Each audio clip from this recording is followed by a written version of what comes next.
What is going on, YouTube? What is going on, fellow fantasy people? And most importantly, what is going on, the catch fam? You already know what time it is, man. We are rolling right into another mock draft. We're using the ESPN mock draft room. We are doing a 20-man mock draft. Let's go, man. I'm so excited for this. I'm picking from pick 18. This looks to be a mostly, room full of auto drafters. Unfortunately, just not as many people who play in 20-man leagues out there.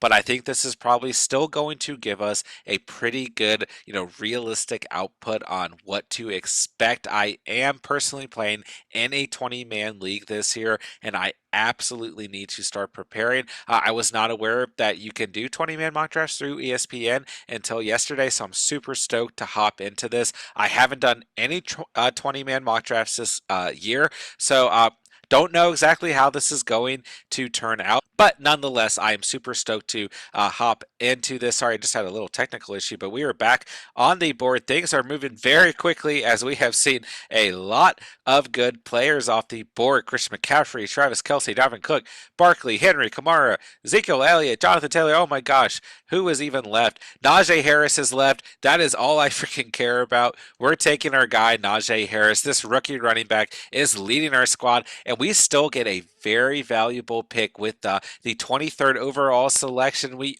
almost had that of David Montgomery fall to us as well. Sorry that I had to kind of speed through that.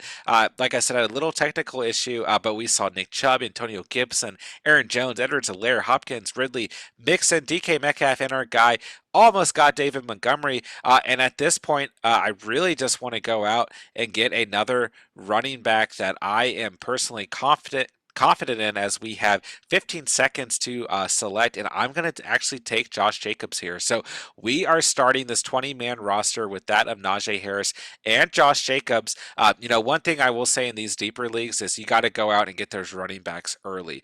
It is going to dry up so freaking quickly, and I'm going to just try and keep, these auto drafts on ESPN, they move quick. So yeah, you do need to go out and secure the running back position quickly, but let's try and keep you guys updated with how this is going. DeAndre Swift, Keenan Allen, A.J. Brown, Justin Jefferson, Miles Sanders, Terry McLaurin, Allen Robinson, Chris Carson, J.K. Dobbins, CeeDee Lamb, Robert Woods, Amari Cooper, George Kittle, Mike Evans, Chase Edmonds, the 38th overall selection, and then Darren Waller being the 39th overall selection. So a lot of good players taken off the board, and we will continue to monitor what is happening. This is going lights fast. This is a ton of fun. Super stoked to keep rolling through this as we now see Brandon Ayuk off the board. So at this point in time, I do want to go out and get a receiver. We now have seen the first quarterback off the board, followed by Darrell Henderson, Chris Godwin, Deontay Johnson, Adam Thielen, and Julio Jones. So like I said, need to start to consider a wide receiver, as much depth as there is. Well, actually, at this point, I see no reason to draft a wide receiver. We're just going to need to go out and get a couple guys late, considering that there is more depth at the receiver position than any position. So my top players here are probably going to be a running back and quarterback. I think they are probably the most valuable to this roster, but the running back position is just completely dried up, and that's why you have to go out and get a guy early. Let's just add, Kyler Murray is absolutely the best value available, and I think with this coming selection, we can still get a decent receiver, a decent tight end. These 20-man leagues, they're brutal, man. They are absolutely freaking brutal. So let's check the running back position to see if there's anyone that we really like. There's no one here that I'm absolutely crazy about, and I need to get better at navigating this website. Ronald Jones is still sitting down there, so I am going to go out here and I'm going to get a receiver that I'm confident in, and I'm going to pick up Jerry Jeudy just to add. We need someone on this roster, right, that we're confident in at the receiver position. I know it's very, very deep in comparison to these other position groups, but Nonetheless, let's just go out and get a guy and kind of solidify the receiver position. And at this point, probably stay away from it for quite some time. I almost picked up James Robinson there, but I do think it's possible that we are able to select Ronald Jones II. I can barely keep up with who's being selected here. I mean, it's a good note that. For us to note, right, that if you do a mock draft through ESPN, and it is primarily mock drafters, it is going to move very, very quickly. So I will kind of just display it on the screen. I'm probably going to lose my voice if I keep trying to call out every single player, but nonetheless, we have seen a lot of good talent off the board here. So I will say that one of the important things, to keep in mind as we continue just to see, I mean, a huge run on quarterbacks, a huge run on talent off the board in our selection coming up quickly. One of the things to keep in mind if you are doing a 12-man league is you absolutely have to just go out and get the players that you are personally confident in, right? There's no reason to not go out and get guys that you want on your roster. So I can tell you that my top two targets here are going to be Antonio Brown as well as Mike Williams, but a lot of good tight ends left, and a lot, I mean, that tight end position is another position that is going to dry up pretty quickly as we see Jalen Hurts as well as AJ Dillon off the board. So no, we do not want a quarterback. We're going to go out and we're going to get our guy Antonio Brown, and then we're going to we're going to hope that Mike Williams falls to us with this next 103rd overall pick. And it looks like he does. So let's go ahead and let's draft that of Mike Williams. So things are going to look very different than what you guys have seen in a lot of these mock drafts. When you're playing in a 20-man league or drafting with a 20-man league. But I think we have two very good running backs. We have three receivers we can believe in, and now we don't need to look to the receiver position whatsoever, really, for the rest of this draft, although it's going to be the position that presents the most value. So that needs to be something that you keep in mind if you do draft in a 20-man league, is that it is okay to stack up at the receiver position, especially in these later rounds. As if the value is there and there is no value at other positions, then just roll with it, man. Pick up a lot of receivers, as we are seeing a lot of receivers off the board, as well as a couple very good tight ends, right? But Jalen Reagor, T.Y. Hilton, Cole Beasley, Devontae Parker, and Darnell Mooney all in a row. I can tell you that Tyler Higbee is absolutely our top target here, so we'll go ahead and we'll put him on our queue. Considering that this is a PPR league, I would not mind Evan Ingram. Maybe not as my tight end one, but certainly someone who we can keep as we see Tyler Higbee off the board now. So yeah, we need to go out and get a tight end, right? We are probably, as Evan Ingram is picked too, right? Gronk is our top target at this point. And like I said, things are moving so quickly. I mean, Daniel Jones just got selected, for crying out loud. Baker Mayfield's off the board, and Ronald Jones II, the guy that we absolutely wanted to last, did not last. So a lot of running backs here, but I see almost no value in any of these guys, right? But David Johnson is probably the only person I would consider drafting, and that is going to be our pick here. And then I wouldn't mind that of J.D. McKissic here. I don't know if we even need to pick a tight end at this point because it's just so thinned out. I mean, Gronk is off the board. I mean, who is going to be our starting tight end? Certainly a good note, right? I would have, more than likely like to sacrifice one of these receivers for a more valuable tight end early on, as at the moment, Jared Cook is our starting tight end. I certainly think there are other tight ends we're going to be able to go out and get here, but things have just moved so freaking quickly. A lot of punches to the gut, right? You are certainly not going to end up with the roster that would see in a 10-man league, a 14-man league. I mean, I just added two players to my queue and they're already gone, right? Things are going to look a lot differently. You are going to have to study up on some of your sleepers, some of your guys who might present some value that other people are not considering. And at this point, at the running back position, we need to start looking at some handcuff situations, especially since J.D. McKissic, really the last running back I saw with a lot of value is off the board. Malcolm Brown off the board, James White off the board. Things move quickly, right? And it looks like we are primarily leaning on that of Josh Jacobs and Najee Harris to come out and have a monster rookie year, as well as David Johnson, but we do have Kyler Murray on this team. We have some receivers that we are pretty confident in, and now we are on the clock. So let's see who is available overall. Tony Pollard, Latavius Murray, Russell Gage probably being our top targets here. Let's go out and get Latavius Murray, who I think has the opportunity to be a great handcuff in these deeper leagues. So certainly not upset with that selection. And now we are on the clock once again. Let's go out and let's pick up Emmanuel Sanders, someone who has an opportunity to kind of flourish in that Buffalo Bills offense. Certainly a sleeper that you guys know that I have been tracking through this offseason. So we'll go and check out this roster. We've got Kyler Murray, Najee Harris, Josh Jacobs, Jerry Jeudy, Antonio Brown, Jared Cook, Mike Williams, David Johnson, Latavius Murray, as well as Emmanuel Sanders.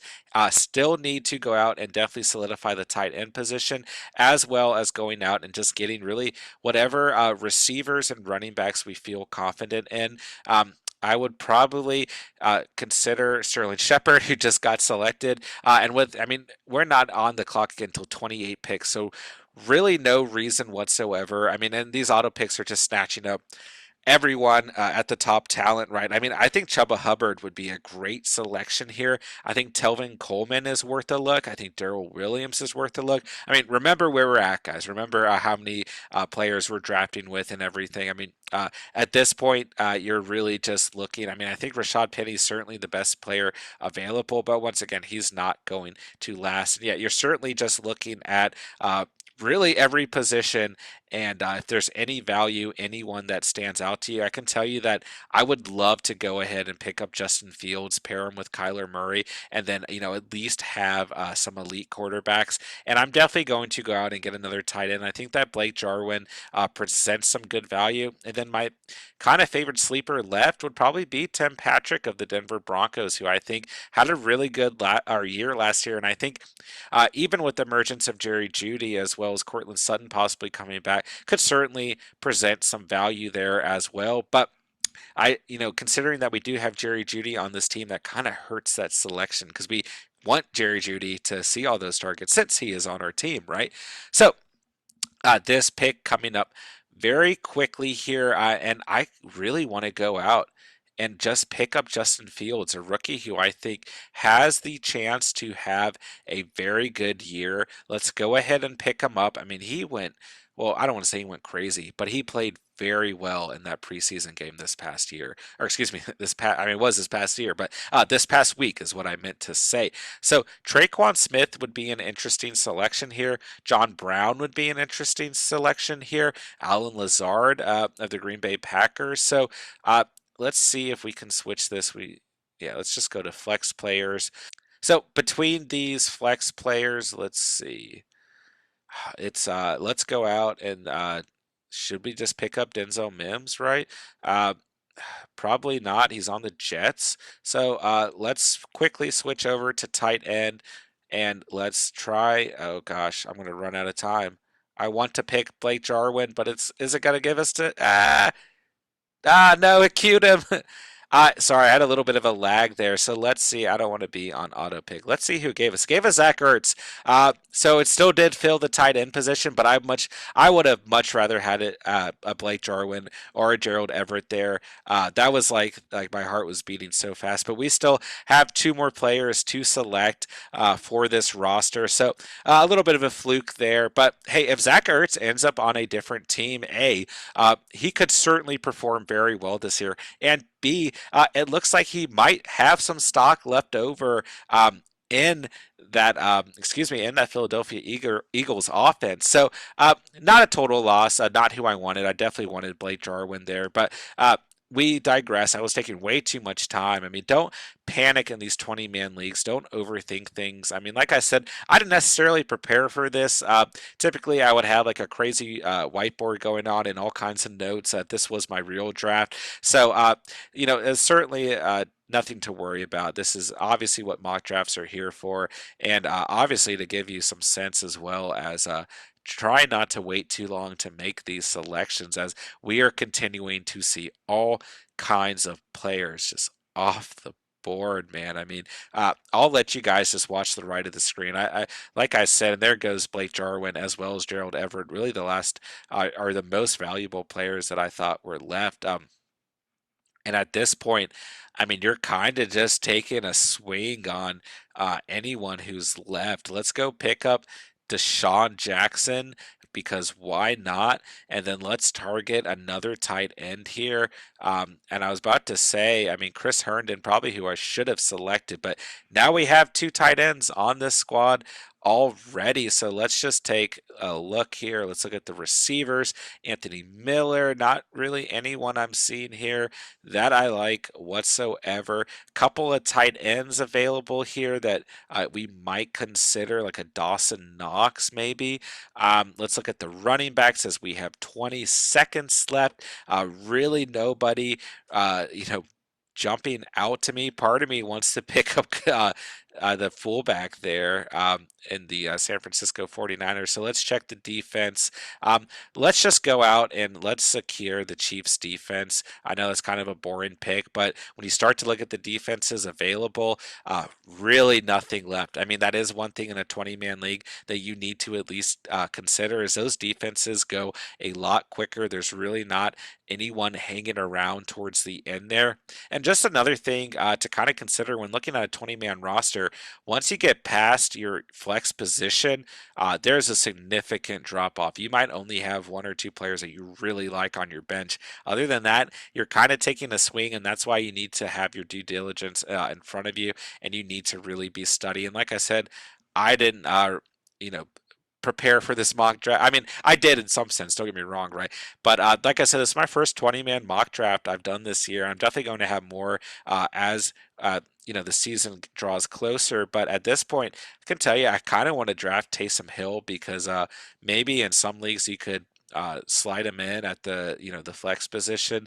Mo Alley Cox looking like an okay value at this point. We have, Tim Patrick at this point is someone who I definitely select. Someone who I probably should have considered with some of these earlier selections, even though Jerry Jeudy is on this roster. But as we scroll down here, guys, I mean, we're at the point where we're looking at Case Keenum. So, definitely things have dried up, and we're really just going to be taking a swing on whoever lands to us with this next selection. So, sorry if this seems that I did not do enough due diligence or anything. I think at this point, James Washington was a pretty good value. Probably Valdez Scantling would be the next best value, and I am probably going to take a look just at the receiver position, and I'm probably going to go out and pick up Josh Reynolds here because I think that he has the ability to go out and be a pretty good slot player. So it looks like ESPN does not let you forfeit a kicker or defense. Yeah, it doesn't even let you like look at other players. Well, unless you're looking at well, maybe it does. Oh, no, yeah, it literally only lets you, which is fine. I don't have a problem with that. But let's go ahead and take a look at these kickers. I think that Michael Badgley or Will Lutz are probably the most valuable here. And I mean, in a 20-man league, you need to actually evaluate what kicker you are taking. So let's take Michael Badgley and let's move right along and let's crack down this 20-man roster. Like I said, first one I did this year, so that was a little crazy, but definitely a lot of fun. Let's get right into breaking down this roster, man. Okay, I'm kind of seeing if this will do anything once the draft ends, as the 320th selection will end this 20-man mock draft. And I mean, it's not pretty by any means. It's definitely a different world in a 20-man league. You're looking at number 2 receivers as extremely valuable targets. You're looking at number 3 receivers as well as number 4 receivers each and every week. You're monitoring injuries. You're monitoring heavily, looking at handcuff situations at the running back situation or position, excuse me. So here's our thing: your draft is complete. I couldn't figure out how to scroll through this last time, but anyways, let's break down this roster. Like I said, so. At the quarterback position, we do have that of Kyler Murray. We went out and we got a quarterback pretty early on just to secure the position, and I think that's relatively important in a 20-man league. Past that, we did go out and we got Justin Fields late, so I actually feel pretty good at the quarterback position. I have a belief that by midseason, if the Bears are not winning football games with Andy Dalton, that Justin Fields, there's no way he does not get in and get some playing time this season. So I'm happy with him, especially behind an elite quarterback like Kyler Murray, even if Justin Fields is just on our bench for some time. So at the running back position, we are led by Najee Harris, who I'm personally very confident in having a stellar year. We did select with the 18th overall selection, and we still got him, so I'm pretty happy with that.